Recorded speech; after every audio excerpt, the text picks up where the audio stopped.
And just imagine, if you will, you've got this student who's come out of a sales program, and you get good training in the sales program, and they preach to customer orientation and adaptation and being sensitive to buyers. And then they step into a role in their company saying, sell this. That's product first. So I think those two things, salespeople who came up in a different time and have habits that are difficult to break, and organizations that have a disconnect from the top in terms of leadership from a sales perspective, have led us to where the issue's still there.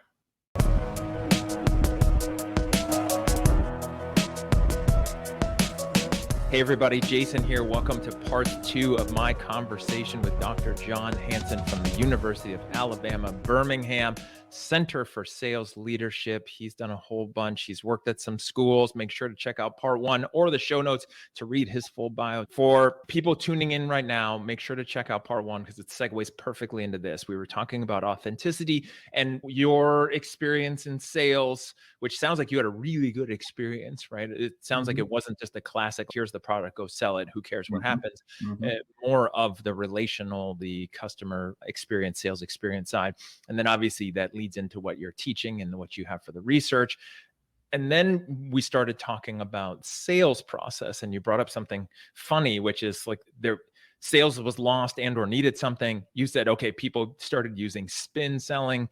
And I hear that a lot, where that's like the go-to guide for a lot of universities where they teach that. Here's what we do. And shifting from product to process-based sales processes. With the product-focused training, or what you see out there, like, where is that coming from? Like, just the perpetual, like, I have this product, we're amazing, I just want to talk about this product mode. Why does that keep happening, or where does that come from? I think there's two things. The first is, and we hear this a lot as we're dealing with companies in our area, and we assist them with training. We call it executive education, but we train a lot of what I would call mid-sized companies that aren't large enough to have their own formalized training system, but aren't small enough such that they can handle training in a one-off type setting. And the first thing we hear, and the number one ask we get, is, can you help us transition our sales force?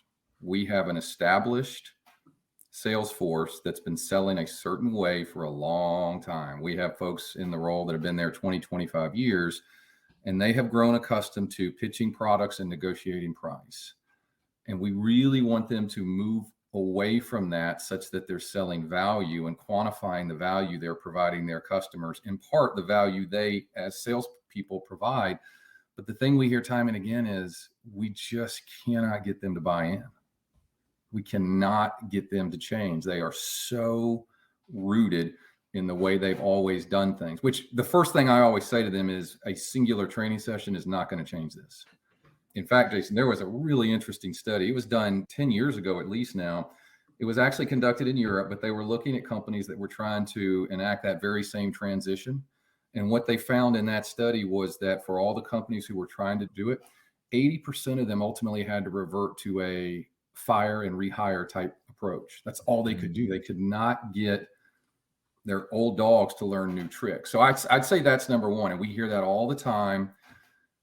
And I think it's easy to say that's a negative against those older salespeople, the people who've been in the roles for a long time. I just think it's what they've come from, and it's hard to break those habits. The second thing I hear is this, and this is for the younger salespeople who are coming back and talking to me. And they'll come in and I'll say, how's it going? Dr. Hansen, I really enjoy the job. I've been out, let's say 3 years, hypothetically, trying to decide where I go now, if I go into sales management or if I'm going to get promoted or what's going to happen. And oftentimes I'll ask, what challenges are you facing? And it's interesting. More times than not, the challenges they speak of are self-inflicted, in that it's things their company does they have to overcome, more so than challenges presented to them by the customer. And the other thing I hear quite frequently is, well, that customer orientation thing we talked about in class was really nice, but the thing I'm running up against in my company is they push me hard to sell certain products that are more profitable for us. And it puts me in a quandary in terms of doing what I think is right for the customer versus doing what the company wants me to do, which obviously, separate conversation, suggests there's a disconnect between top level leadership and the sales force. But that happens more than you would think. I hear that quite frequently. And just imagine, if you will, you've got this student who's come out of a sales program, and you get good training in the sales program, and they preach to customer orientation and adaptation and being sensitive to buyers. And then they step into a role in their company saying, sell this. That's product first. So I think those two things, salespeople who came up in a different time and have habits that are difficult to break, and organizations that have a disconnect from the top in terms of leadership from a sales perspective, have led us to where the issue's still there. It still exists. Yeah. And I think that's always the case in any group. It's leadership sets the tone and the direction. And it's always from the top down, right? The negative side of that is the fish stinks from the head down, right? Which is, if there's an issue with the team, where is that coming from? It's coming from somewhere. And it's really unfortunate to hear that kind of product focus. Sell this because it's more profitable. Who cares what might be better for that customer, but sell this. I haven't experienced that myself as a consultant, but it feels like that from a customer perspective, B2C or B2B. And again, I think that's what gives sales a negative connotation, which is I have my priority and I have my focus and I have my needs and wants, and I don't care about yours. Back to the fire and restart mode, which is where a change is occurring. When I've seen that many times from my side as well, which is we're shifting. We want to change the way that things are being sold, or a pricing needs to change, or just anything. And then people won't change. Is there any other stop versus fire and restart with a brand new generation of people who don't know any better? Or is the research and or your experience just say at a certain point, that's the only option? That's a good question. I have yet to see a strong stream of research on what I would almost call a recalibration, because I don't think the word is just training when you get to something like this. It's a total reset in the organization. I do think there may be some things we could learn from the change management literature, where you're truly enacting a change here as opposed to just a different training approach. So I wish I had a better answer for that. I don't know. Again, I'll say what I said, and I think you would agree with me. A singular training session is not going to get it done. It has to be a cultural recalibration such that everybody is buying in. And the other thing is, everything has to be in place. For example, if you think you're just going to talk about the importance and the virtue of being customer oriented, but you have a sales force that's working on nothing but commissions, and as such, they are really focused on what's in it for them and not necessarily the customer. Everything has to be aligned for that type of change to work. Makes sense, and definitely what I've seen and agree to. So with the process, right? Because we were talking about spin selling and shifting from product to process, but then people getting too married on their process or too focused on their process. What have you found, especially under this value selling, but what's the ideal process or processes, or how do you balance that like process focus? Because you have to have a playbook. And let me just say that I don't mean to suggest that you don't need process. You absolutely need processes, because you have to systematize selling. It has to be formalized in the organization. You can't just have a bunch of salespeople out there doing their own one-off thing. It doesn't work unless you just have a team of superstars, and nobody does. Nobody has a team of superstars such that you don't need training. You have to have a playbook. I think what you would want to do is develop a process that allows for flexibility to the customer, and train and develop your salespeople such that they know when they need to pivot within the process, still working within a process, but understanding that there's flexibility that needs to be built into the process and adaptability to customer needs. And I'll just give you a simple example. If your customer, when you walk in and you're wanting to walk him or her through spin, there's a lot of power in spin, just from a questioning perspective and understanding the importance of what matters to the customer. But if you go in with the idea that I'm going to take them through spin, and they present to you a clearly articulated and well thought out issue that they are confronting, and they show you that they understand everything you're going to ask them about, pivot within your process and talk about how your solution could seamlessly fit into their organizational processes and therefore provide value. And again, I'm dealing with younger salespeople, and I'm sure there are some more experienced salespeople out there that would say, of course, you have to adapt and pivot within the process, but it's a little more challenging than you think, especially as you're dealing with salespeople who are still developing. And I think Jason, this isn't for organizations. This is a tough one because you have to have those processes. You have to. You can't just do this on an ad hoc basis. But I think any manager out there would probably say, of course, I want my salespeople to be flexible and I want them to adapt to customer needs and such. I've talked to some buyers that would suggest in those conversations, what I have heard is sellers are still hesitant to do this. They are clinging to that process. And in some instances, that causes them to seemingly gloss over what I'm saying to them. And that's very frustrating. Do you think that comes from a lack of confidence or this imposed feeling from management that here is our process, follow our process? I think it's both of those things simultaneously, in that when you don't have the confidence yet, and I will be the first to tell you that most younger developing salespeople, if they're going to be honest with you, they're going to tell you, I'm not yet there from a confidence perspective. This job's hard. And I think when you're struggling with your confidence, you are more apt to say, the one thing I am going to do is lean into everything my company is providing me from a process perspective. I'm just going to do exactly what they say. Now, as you evolve and you become successful and you post results, confidence comes with it. It's confidence and results are obviously correlated. And I think with that, salespeople become much more comfortable deviating. I know how to do this. I'm comfortable moving away from processes imposed. And you would certainly hope that a manager would be adept enough to recognize, hey, Joe over here, I'm very comfortable with him doing what he does. We still have a framework. He can't just completely lose track of what we try to do as an organization. But I understand that he has earned the right to have more flexibility in this. You want your younger salespeople to have that flexibility, but with that lack of confidence, I think they really grip tight to the process you provide for them. They're like, I've got to do this, and I got to do this, and I got to do this, because in that they see a path to success and they desperately want to be successful. And I think for some of them, the notion that I'm going to deviate and I'm going to go this on my own, it scares them. It makes them nervous. So I think those two things contribute to the fact that at times salespeople hold on to the process a bit more than they should. And it's quite honestly, it's probably easier just to go in and sell and say, I've got a process and I'm going to stick to it, as opposed to, I don't know where this conversation may go, but I'm going to adapt based on what my buyer is telling me in this case. That's a little more daunting, especially as you're a newer, younger salesperson. In the research and or the executive training coaching that you do with companies outside the university, do you see that level of manager where they understand that salespeople will have multiple processes and they give them the flexibility and they coach and manage that?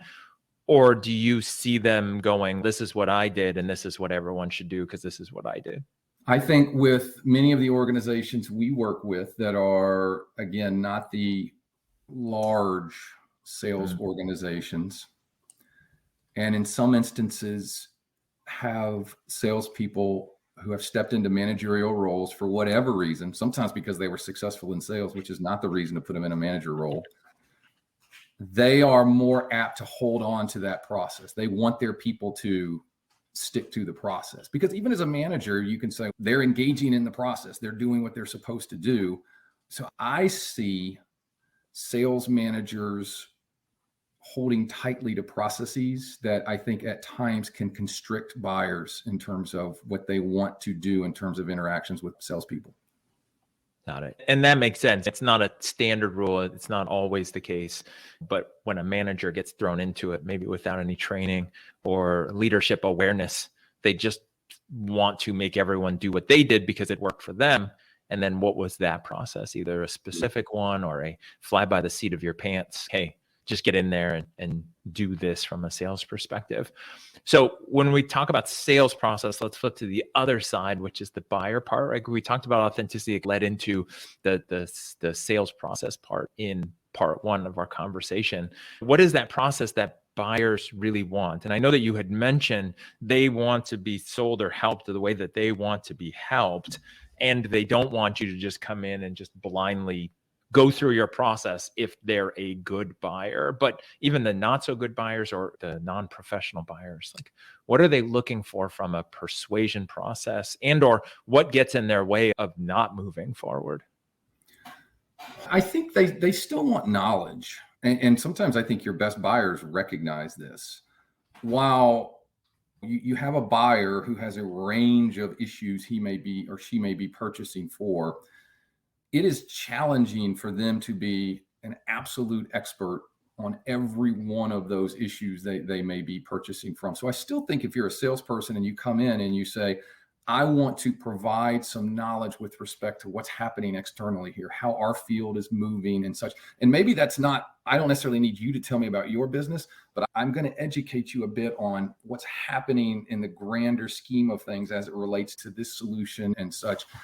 And to me, that's the more consultative approach, because when you come in and you take a consultative approach, but you're really just focused on, I'm going to consult with you on how my solution fits into your business. I think most buyers are going to say, I know my business and I know I have a pretty good idea of how I think your solution is going to fit in.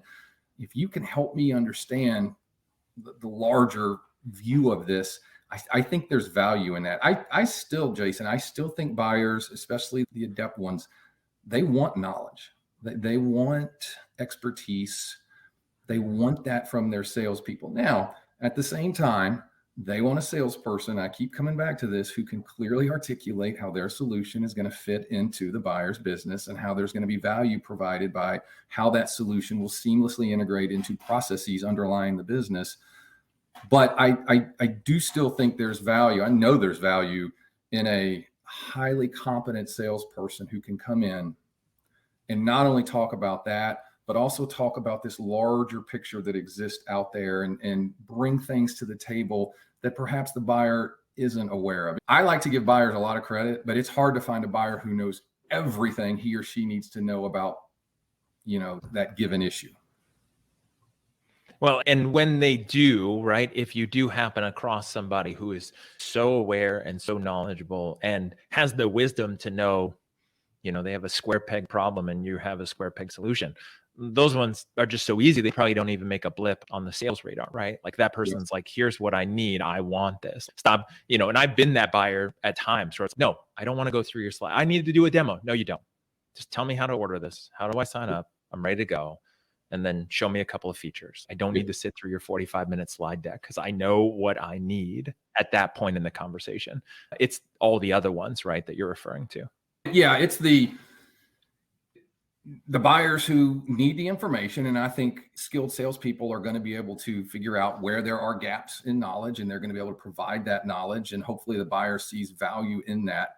And to me, that's where the value added selling comes from. But there is this notion of, you've got to be able to read your buyer and adapt to where your buyer's at. And I keep saying this, let them buy how they want to buy. And that's a scary proposition, especially for some of the younger salespeople I see as they're going out into the field, because it's much easier. And there's organizational tension because you have to implement processes on the sales side, and managing that tension can be hard for, as we were saying earlier, sales managers, particularly if they're not experienced.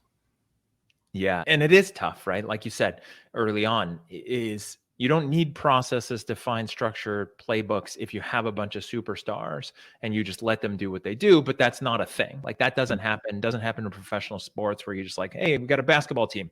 I got 12 superstars, and just let them do whatever. And the coaches just sit down and watch the game like everyone else. That's not how any level of anything works, because got to have some process structure. Something has to happen, because otherwise, left to their own devices, people will just do what's in their best interest versus what's maybe in the company's best interest.